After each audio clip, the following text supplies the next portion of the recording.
Welcome back to Self-Love Ignited. Today I am sharing a personal story of mine all about following your heart. I'm going to tell you about it, tell you why I'm telling you about it, and how this relates to self-love and how it relates to you, because I promise it does.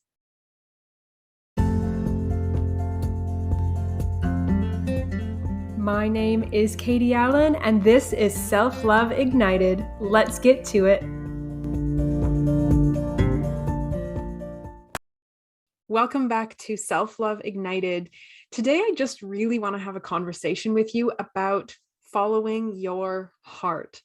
I had something different planned for this episode, but I like recording and creating episodes intuitively when I can, when it's possible. And I just really feel called to tell you a story, talk about following your heart. And that is because so many conversations that I have been having lately on the podcast with upcoming guests, in my personal life, with clients, like just everywhere, have been talking about people wanting to do something, wanting to go somewhere, wanting more, and holding back or questioning it. And to be honest, this is something that I am very much in the middle of, which is why it's a good time for me to talk about it. So many conversations of self-love, and it has happened on this podcast again and again and again, with so many different guests, is people coming on and talking about their journey around self-love as being really a journey to themselves, a journey to their core, a journey to their center, learning who they are, learning to appreciate and really see and respect and love who they are. And you can't follow your heart if you're not doing that, right? If you're not doing that, then you're not following your heart. Then you're following your head, or you're following what somebody else says that you should do. And following your heart is a cornerstone of self-love. And I want to tell you a story about when I did this and share where I'm at today, because I think that it might resonate with you. So if you've been in my world for a while, you would know that I have been living in Australia for the last 7 years. I've now been back in Canada for approximately 6 months or so, and I am at a crossroads of where I'm going from here. But let's rewind back to the beginning. I ended up in Australia because I found myself in my mid to late 20s. I think I was 27. And I was doing what I had been expected to do. I was doing what most of us do, right? I had a boyfriend. We'd been together for almost 5 years. He was an absolutely wonderful guy. We'd been living together. We got a golden retriever. He's a wonderful dog. We were living life. And, my partner, he was in school for a couple of years and we were both working. I had a full-time job as a wildlife rehabilitator, and I loved it. It was exhausting and stressful, but really rewarding.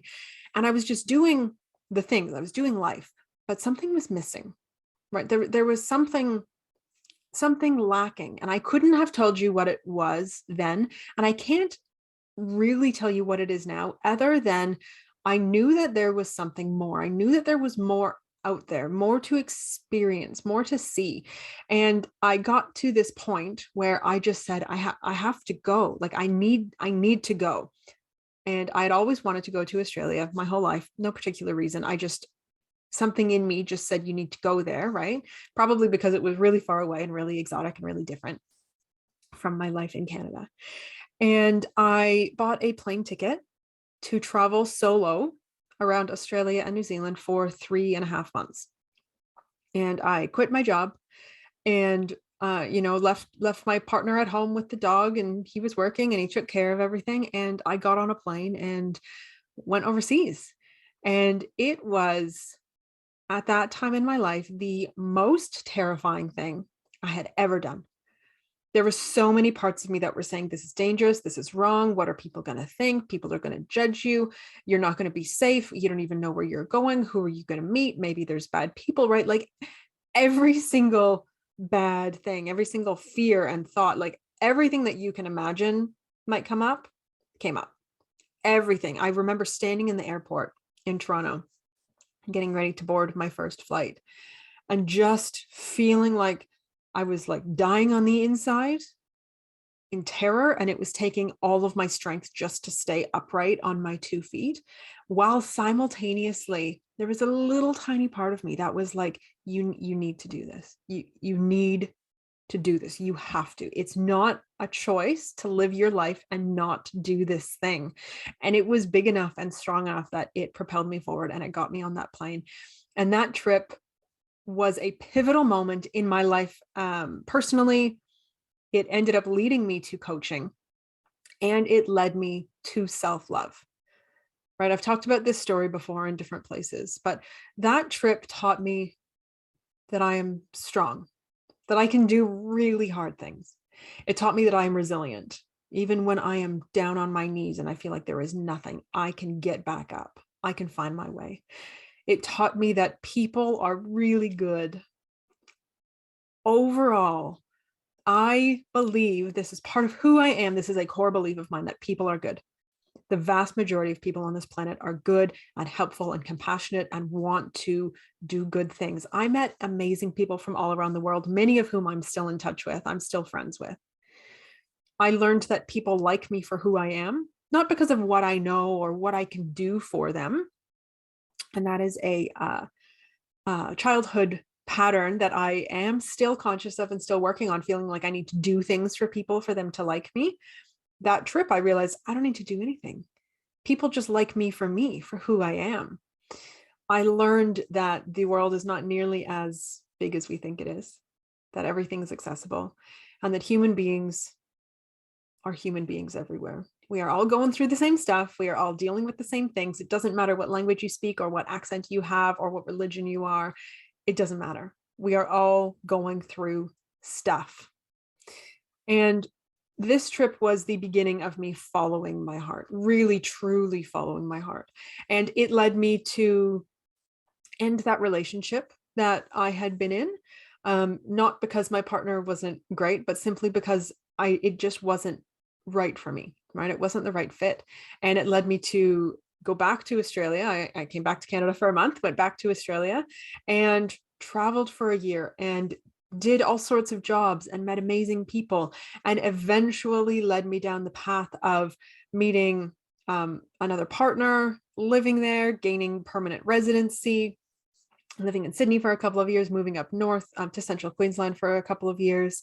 If you have listened to some of my previous episodes, you would know that that relationship ended this last June of 2021, due to some addiction issues. And then even though he and I remained the best of friends, he passed away this last October. And that is part of what brings me to where I am in my life today, and back at this place of being in limbo in many ways, being much stronger, much wiser, much more capable, much more connected than I was when I was in my 20s and I first embarked on this trip. But I find myself at this place again of going, what's next for me? What is next for me? Do I stay in Canada? Do I go back to Australia? Do I go somewhere else? What is next for me? Where do I go? And I have been talking to friends, talking to family, doing lots of journaling, lots of crying, lots of reflecting on this. And I can tell you that at the core of it, it comes back down to, what does my heart want? And following my heart. And that is the most loving thing that you can do for yourself. What does my heart want? What does my heart want? And I want to say that sometimes it's not that simple. In fact, it's never that simple. Let's be honest. Because, we all have responsibilities. Some people more than others, right? I don't have children. I do have a wonderful dog who is in Australia, and I cannot wait to see him. Makes me get a little sad when I think about him. He is my family, and I don't have children, and I don't currently have a partner.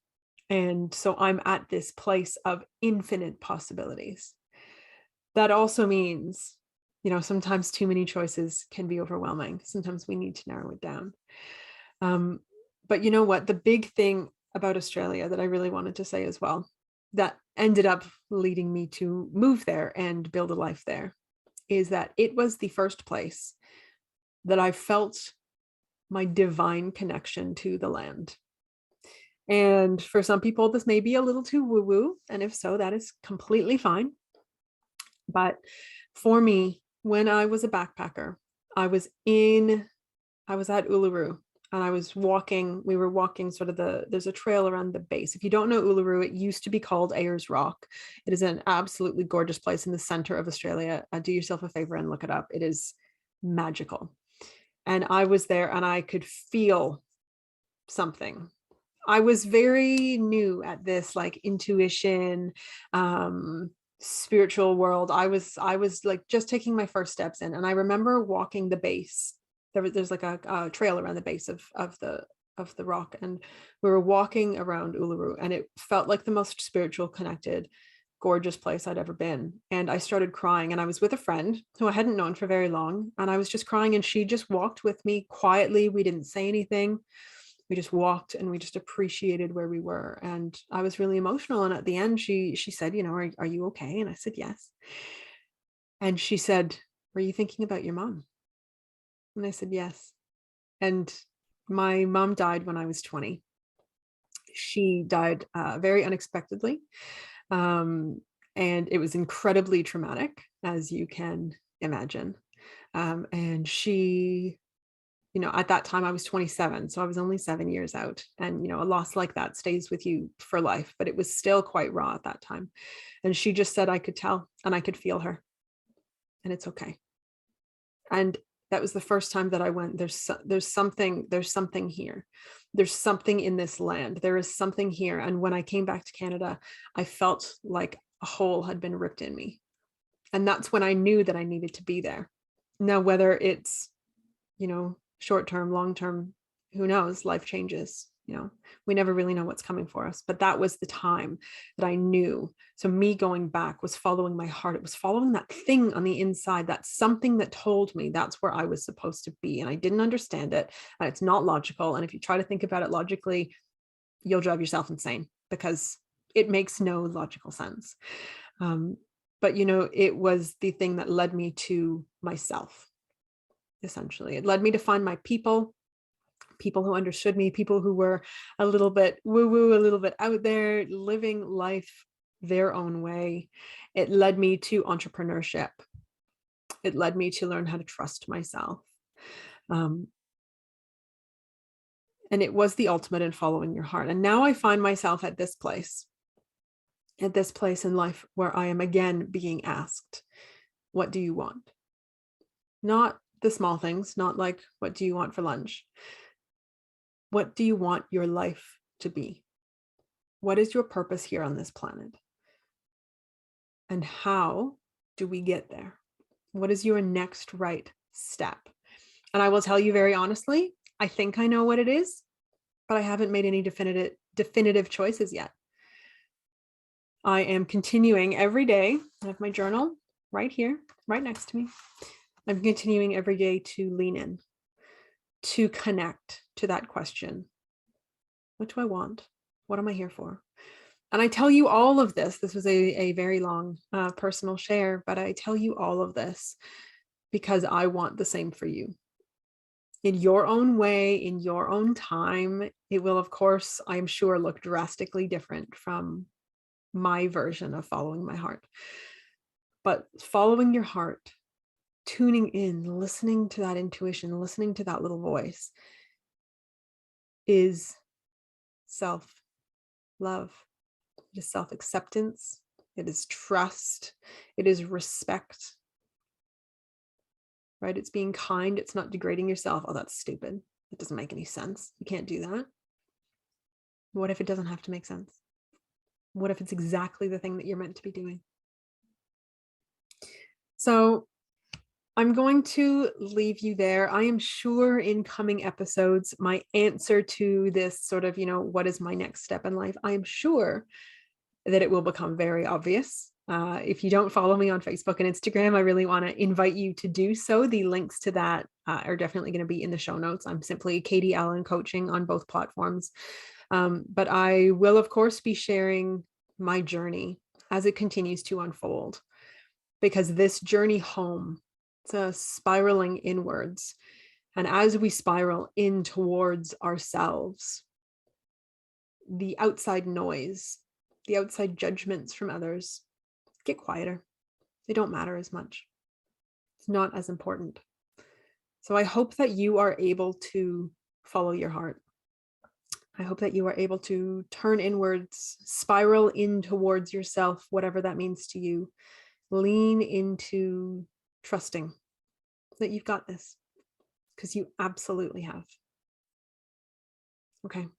I hope that you have an amazing day, no matter where you are in this world. Thank you for being here and listening to my story, my personal share. Now get out there, follow your heart, lean into self-love. Thank you for being here. So much love to you. I'll see you next time.